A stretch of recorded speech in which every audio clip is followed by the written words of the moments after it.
મારા વાલા વિદ્યાર્થી ભાઈઓ અને બહેનો, એમજી ભુવા કન્યા વિદ્યા મંદિર જોશીપુરા ધોરણ 12 સામાન્ય પ્રવાહ એમાં વિષય તત્વજ્ઞાન અને વિષય તત્વજ્ઞાનની અંદરમાં આપણે પ્રકરણ 4 ની વાત કરી રહ્યા છીએ. પ્રકરણ 4 ની અંદરમાં આપણે ભાગ નંબર 1 ની વાત કરી ચૂકેલા છીએ. અત્યારે અહીંયા આપણે ભાગ નંબર 2 ની વાત કરવા જઈ રહ્યા છીએ. ભાગ 1 ની અંદરમાં આપણે ધોરણ 11 માં જે ભણ્યા હતા એનું આખે આખું આપણે પુનરાવર્તન કરી ચૂકેલા છીએ.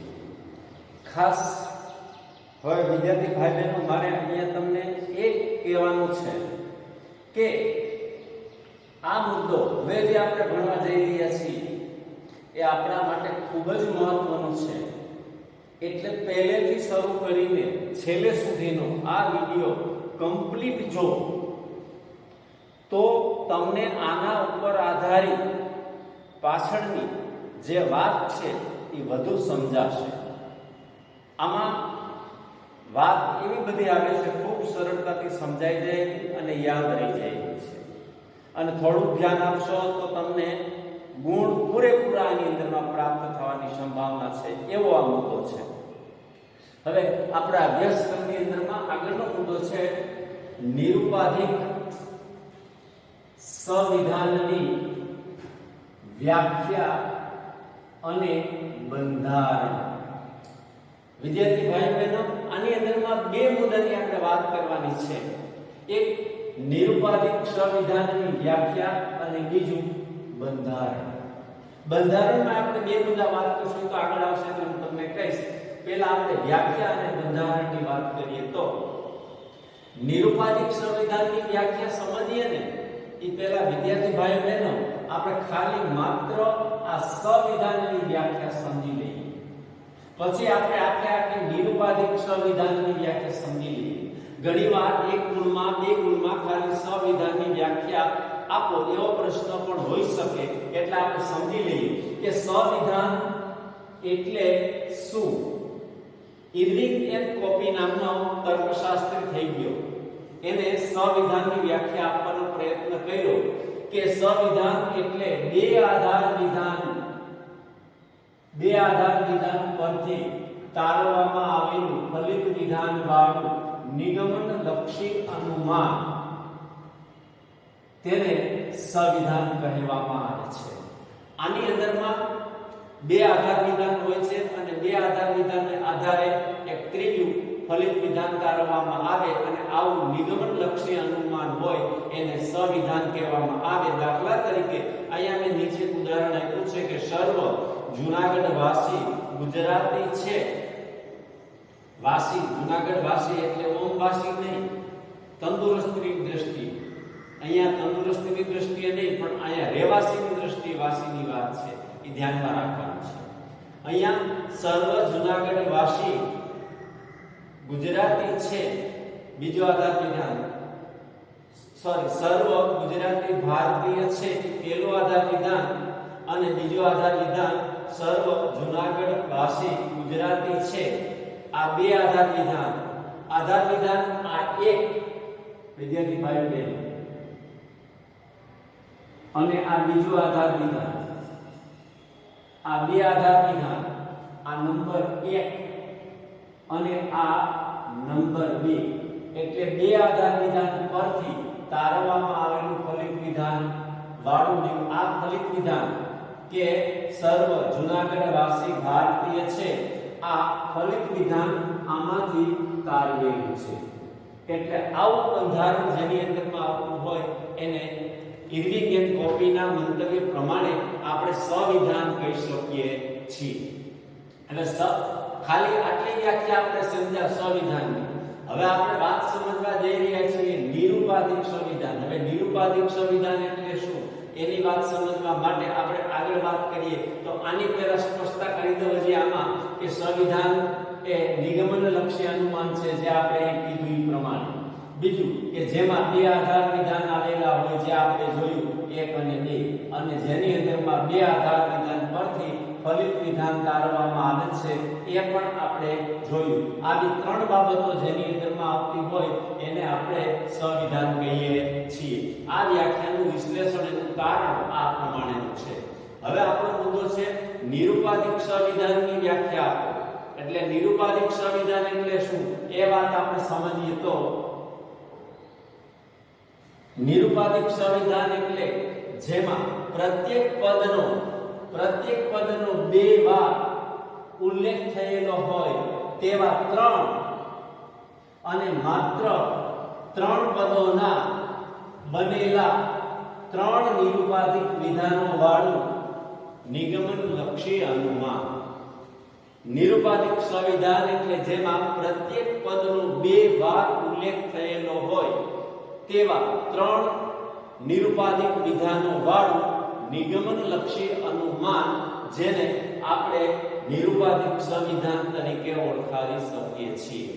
આ વ્યાખ્યાનું વિશ્લેષણ નીચે આપ્યું છે કે આની અંદરમાં નિરુપાધિક સંવિધાનની અંદરમાં ત્રણે ત્રણ જે વિધાનો આપેલા હોય એ ત્રણેય વિધાનો એ નિરુપાધિક પ્રકારના હોય. દાખલા તરીકે આપણે અહીંયા જોઈએ તો સર્વ ગુજરાતી ભારતીય છે, આ નિરુપાધિક વિધાન છે. એ જ રીતે સર્વ જૂનાગઢ વાસી ગુજરાતી છે, એ પણ નિરુપાધિક વિધાન છે. સર્વ જૂનાગઢ વાસી ભારતીય છે, એ પણ નિરુપાધિક વિધાન છે. અને બીજી બાબત, એની અંદર ત્રણ અને માત્ર ત્રણ પદો આવેલા હોય છે. આપણે જોઈએ તો આની અંદરમાં ત્રણ પદો કઈ રીતે છે, તો આપણે કહીએ તો અહીંયા ગુજરાતી, આ પણ ગુજરાતી એટલે એક જ પદ આવ્યું. બીજું ભારતીય, બીજું પદ આવ્યું. અહીંયા પણ આ ભારતીય બીજું પદ આવ્યું, બે પદ થયા. પછી ત્રણ તો જૂનાગઢ વાસી એ ત્રીજું પદ આવ્યું. અહીંયા જૂનાગઢ વાસી એ ત્રીજું પદ આવ્યું. એટલે આ પ્રમાણે જો એની અંદરમાં પ્રત્યેક પદનો બે વાર એની અંદરમાં ત્રણ અને માત્ર ત્રણ પદો આવેલા હોય તો પદોની સંખ્યાની દૃષ્ટિએ જોઈએ તો આ એક પદ, બીજું આ બે પદ અને આ ત્રણ પદ આવેલા હોય. અને આવા ત્રણ અને માત્ર ત્રણ પદો વાળું જે કોઈ સંવિધાન આવેલું હોય એને આપણે નિરુપાધિક સંવિધાન તરીકે ઓળખાવી શકીએ છીએ.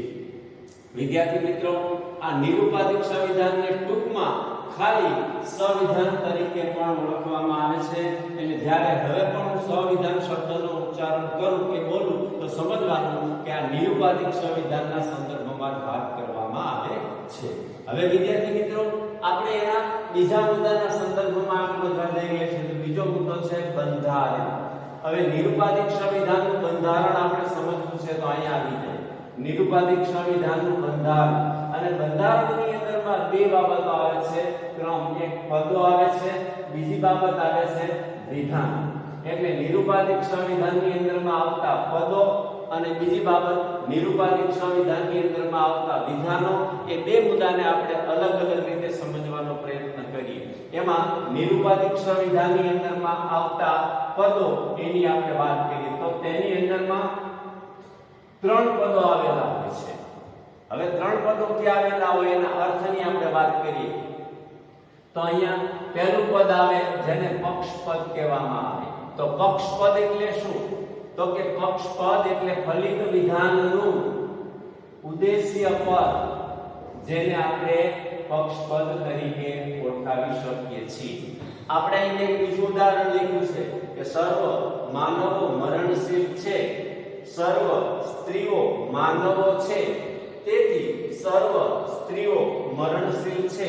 હવે આપણા આ સંવિધાનની અંદરમાં આ તેથી આવ્યું એટલે આપણને ખબર પડી ગઈ કે આ ફલિત વિધાન છે અને આ ફલિત વિધાનનું ઉદ્દેશ્ય એટલે આ બેનું ઉદ્દેશ્ય એટલે આ ઉદ્દેશ્ય બની ગયું અહીંયા પક્ષપદ. પક્ષપદ ખ્યાલ આવી ગયો. હવે વિદ્યાર્થી ભાઈઓ બહેનો, સાધ્યપદની વાત કરીએ કે સાધ્યપદ એટલે શું? સાધ્યપદ એટલે ફલિત વિધાનનું વિધેય પદ આ જે ફલિત વિધાન આવેલું હોય એનું વિધેય પદ હોય એને આપણે સાધ્ય પદ કહીએ છીએ. હવે ફલિત વિધાન તો વિદ્યાર્થી મિત્રો આપણને મળી ગયું છે કે સર્વ સ્ત્રીઓ મરણશીલ છે અને એનું વિધેય પદ એટલે આ મરણશીલ આ વિધેય પદને અહીંયા સાધ્ય પદ કહેવામાં આવે છે. ફલિત વિધાનનું ઉદ્દેશ્ય એટલે પક્ષપદ અને ફલિત વિધાનનું વિધેય એટલે જેને આપણે સાધ્ય પદ તરીકે ઓળખાવી શકીએ છીએ. હવે મધ્યપદ, તો મધ્યપદની વાત કરીએ તો સ્વવિધાનના બંને આધાર વિધાનમાં સમાન અર્થમાં આવતું, આ બરોબર સમજો, સમાન અર્થમાં આવતું અને ફલિત વિધાનમાં નહીં આવતું પદ ધ્યાન રાખવાનું છે. આમાં ત્રણ બાબત આવી. એક બાબત એવી કે બંને આધાર વિધાનમાં આવેલું આ પદ હોય છે, આ એક પહેલી બાબત. બીજી બાબત એ કે જે બંને આધાર વિધાનમાં આપેલું હોય પણ બંને આધાર વિધાનની અંદરમાં જેનો અર્થ છે એ સમાન પ્રકારનો રહેવો જોઈએ. એક આધાર વિધાનમાં આપેલું પદ એનો અર્થ જુદો નીકળતો હોય અને બીજા આધાર વિધાનમાં બીજી જગ્યાએ પદ આપેલું હોય એનું જ પદ હોય પણ એનો અર્થ જુદો નીકળતો હોય તો ચાલી શકે નહીં. એટલે બે આધાર વિધાન આવેલા હોવા જોઈએ. બંને આધાર વિધાનની અંદરમાં એનો જે બે પદ આવેલા હોય એનો સમાન અર્થ નીકળવો જોઈએ અને ફલિત વિધાનની અંદરમાં આ પદ આવવું જોઈએ નહીં. આ પ્રમાણેની વાત છે. આ ત્રીજી બાબત. વિદ્યાર્થી ભાઈઓ બહેનો, અહીંયા આપણે સાધ્ય પદ અને પક્ષપદ ગોતી લીધું. પહેલા આપણે આધાર વિધાનની અંદરમાં પણ આ પદ આવે છે ને આપણે મૂકી દઈએ. દાખલા તરીકે સ્ત્રીઓ, એના માટે પક્ષપદ આપ્યું એટલે આ સ્ત્રીઓ એ પણ અહીંયા બની ગયું વિદ્યાર્થી મિત્રો પક્ષપદ. અને અહીંયા મરણશીલ કે સાધ્ય પદ છે તો અહીંયા પણ મરણશીલ આવ્યું એટલે આ વિદ્યાર્થી મિત્રો એ પણ સાધ્ય પદ બની ગયું એટલે અહીંયા આપણે આપી દઈએ સાધ્ય પદ. હવે વિદ્યાર્થી મિત્રો આના સંદર્ભમાં વાત કરીએ. બંને આધાર વિધાન એટલે આધાર વિધાનના એક અને આ આધાર વિધાન બીજું, આ આધાર વિધાન એક અને આધાર વિધાન બીજું અને આ ફલિત વિધાન છે જે આપણે જોયું આગળ તેથી છે એટલા માટે. હવે બંને આધાર વિધાનમાં અને સમાન અર્થમાં આવતું, દાખલા તરીકે આપણે કીધું છે માનવો, તો વિદ્યાર્થી મિત્રો અહીંયા પણ જો માનવો બે જગ્યાએ સરખું છે, બે જગ્યાએ જુદો જુદો અર્થ નીકળતો નથી. આ એક આધાર વિધાનમાં માનવ પદ આવ્યું, આ બીજા આધાર વિધાનમાં માનવ પદ આવ્યું. બે આધાર વિધાનમાં આવેલું છે, બંનેનો સમાન અર્થ નીકળે છે અને આ માનવ પદ જો ત્રીજી બાબત ફલિત વિધાનમાં આવેલું નથી એટલે આ બની ગયું મધ્ય પદ. આ પણ મધ્ય પદ. હવે વિદ્યાર્થી મિત્રો સાધ્ય પદ, પક્ષપદ અને મધ્ય પદ આ ત્રણેયને આપણે પાક્કા યાદ રાખી લેવાના છે. કારણ કે હવે આપણે દલીલમાં આપણે જ્યારે વધશું તો સાધ્ય પદ કયું, મધ્ય પદ કયું, પક્ષપદ કયું એ આપણે ગોતવાનું થશે અને ગોતીને એને આધારે આપણે એનું માળખું, એની એક આકૃતિ બનાવવાની થશે અને આકૃતિને આધારે આગળ વધીને એ દલીલ પ્રમાણભૂત છે અપ્રમાણભૂત છે એના નિર્ણય કરવાનો થશે. એટલે આ વાત આપણે સમજી લઈએ એ આપણા માટે ખૂબ જરૂરી છે. હવે સંવિધાનમાં આવતા વિધાન આપણે અહીંયા પહેલા સંદર્ભમાં વાત કરી, સંવિધાનના બંધારણની અંદરમાં આવતા પદો, તો પદોની વાત કરી. હવે સંવિધાનની અંદરમાં આવતા વિધાનોની આપણે વાત કરીએ તો સંવિધાનની અંદરમાં જેમ પદોની સંખ્યા 3 આવે એમ એની અંદરમાં વિધાનોની સંખ્યા પણ અહીંયા 3 આવે છે. વિદ્યાર્થી મિત્રો જોઈએ હવે એમાં પહેલું વિધાન સાધ્ય વિધાન. સાધ્ય વિધાન કોને કહેવામાં આવે એનો અર્થ થાય તો કે સાધ્ય વિધાન એટલે જેમાં સાધ્ય પદ આવતું હોય તેવું સંવિધાનનું આધાર વિધાન. જો ફલિત વિધાનમાં સાધ્ય પદ આવેલું તો એની વાત નથી, પણ જે આધાર વિધાનમાં સાધ્ય પદ આવેલું હોય એની વાત છે. દાખલા તરીકે અહીંયા આધાર વિધાન 1 અને આધાર વિધાન 2. હવે આ બંને આધાર વિધાનમાંથી સાધ્ય પદ ક્યાં આવ્યું? અહીંયા આવ્યું. એટલે વિદ્યાર્થી મિત્રો આવડું આ બની ગયું સાધ્ય વિધાન.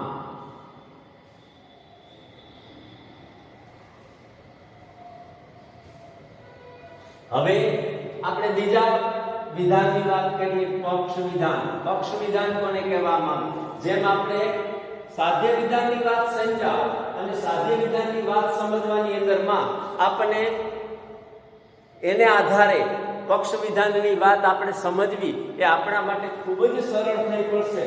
જેમ કે સાધ્ય વિધાનની વ્યાખ્યા અને પક્ષ વિધાનની વ્યાખ્યા જો એટલે વાત તમને સમજાઈ જશે કે પક્ષ વિધાન એટલે જેમાં પક્ષ પર આવતું હોય તેવું સંવિધાનનું આધાર વિધાન.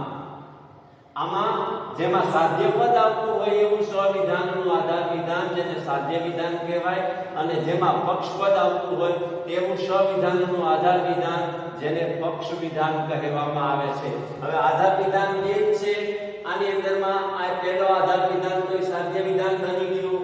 તો આની અંદરમાં આપણે જોઈએ તો સ્ત્રીઓએ પક્ષપદ છે એટલે સરળતાથી આપણને ખ્યાલ આવી વિદ્યાર્થી મિત્રો કે આ વિધાન એ બની ગયું પક્ષ વિધાન.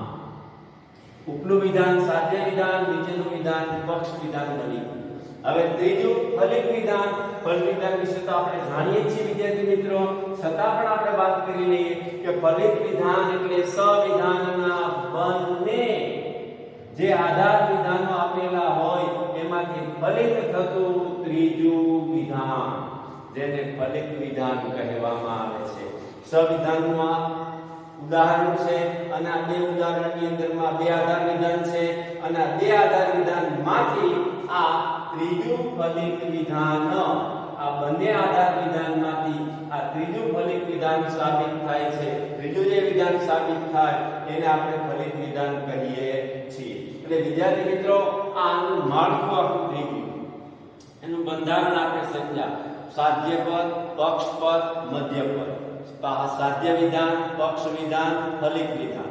હવે વિદ્યાર્થી મિત્રો એના માન્ય રૂપ સંવિધાનના બંધારણની આપણે વાત સમજી લેવી જરૂરી છે. હવે માન્ય રૂપ વાળું સંવિધાનનું બંધારણ તો નિરૂપાધિક સંવિધાનની અંદરમાં જે ત્રણ વિધાનો આવેલા છે એ ત્રણે ત્રણ વિધાનો ખાસ ધ્યાનમાં રાખવાનું છે કે માન્ય રૂપ વાળા હોવા જોઈએ. એટલે કે કહેવાની વાત છે એની અંદરમાં ઉદ્દેશ્ય પદ આવેલું હોવું જોઈએ, વિધેય પદ આવેલું હોવું જોઈએ, સંયોજક પદ આવેલું હોવું જોઈએ. આ ત્રણ પદો આવેલા હોવા જોઈએ. આપણે નિરૂપાધિક વિધાનની વ્યાખ્યા આગળ ભણ્યા છીએ. વ્યાખ્યાના બંધારણ પ્રમાણે નિરૂપાધિક વિધાન અહીંયા હોવું જોઈએ એમ કહેવા માંગે છે. બીજી બાબત કે એની અંદરમાં જે ત્રણ વિધાનો આવેલા છે પણ એ ત્રણેય વિધાનનો ક્રમ કેવો હોવો જોઈએ, તો એના ક્રમની કે ગોઠવણની વાત કરેલી છે કે એની અંદરમાં હંમેશાને માટે પહેલું વિધાન એ સાધ્ય વિધાન જ હોવું જોઈએ અને બીજું વિધાન એ પક્ષ વિધાન જ હોવું જોઈએ અને ત્રીજું વિધાન એ ફલિત વિધાન જ હોવું જોઈએ. આ પ્રમાણેનું માળખું હોવું જોઈએ. ઘણી વખત બોર્ડની પરીક્ષામાં 2 ગુણનો પ્રશ્ન પૂછાય છે કે માન્ય રૂપવાળા સંવિધાનનો ક્રમ કઈ રીતનો હોય છે અથવા એની ગોઠવણ કેમ હોય છે. તો આ આપણો એની અંદરમાં જવાબ આવે કે ક્રમ 1 માં સાધ્ય વિધાન આવે, ક્રમ 2 માં પક્ષ વિધાન આવે અને ક્રમ 3 માં ફલિત વિધાન આવે. વિદ્યાર્થી મિત્રો આપણી જેટલી ટેક્સ્ટની અંદરમાં દલીલો આપેલી છે એ બધી જ દલીલો આ ક્રમ પ્રમાણે છે.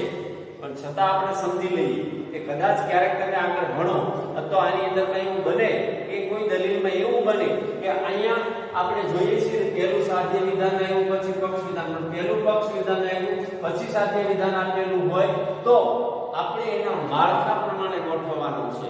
માળખા પ્રમાણે ગોઠવવાનું એટલે પહેલું સાધ્ય વિધાન મૂકવાનું, પછી પક્ષ વિધાન મૂકવાનું અને છેલ્લે ફલિત વિધાન મૂકવાનું છે. એ માળખાની અંદરમાં ગોઠવણ થયા પછી આપણે આગળ વધીને એની અંદરમાં આ સાધ્ય પદ, મધ્ય પદ, પક્ષ પદ આપીને પછી આપણે દલીલ પ્રામાણ્ય અને અપ્રામાણ્ય નક્કી કરવાનું થાય. પણ આવું આપણી ટેક્સ્ટની અંદરમાં કોઈ જગ્યાએ બનશે નહીં, પણ આપણને માહિતીઓ હોવી જોઈએ, આપણને ખ્યાલ હોવો જોઈએ. એટલે આ પ્રમાણે વિદ્યાર્થી ભાઈઓ બહેનો આપણે ખૂબ ઊંડાણપૂર્વક આ મુદ્દાના સંદર્ભની અંદરમાં આપણે વાત કરી ચૂકેલા છીએ. હવે આની અંદરમાં પણ વિદ્યાર્થી ભાઈઓ બહેનો કોઈને કઈ પ્રશ્ન હોય તો પણ મને મારા મોબાઈલ નંબર છે એની અંદરમાં તમે પૂછી શકો છો.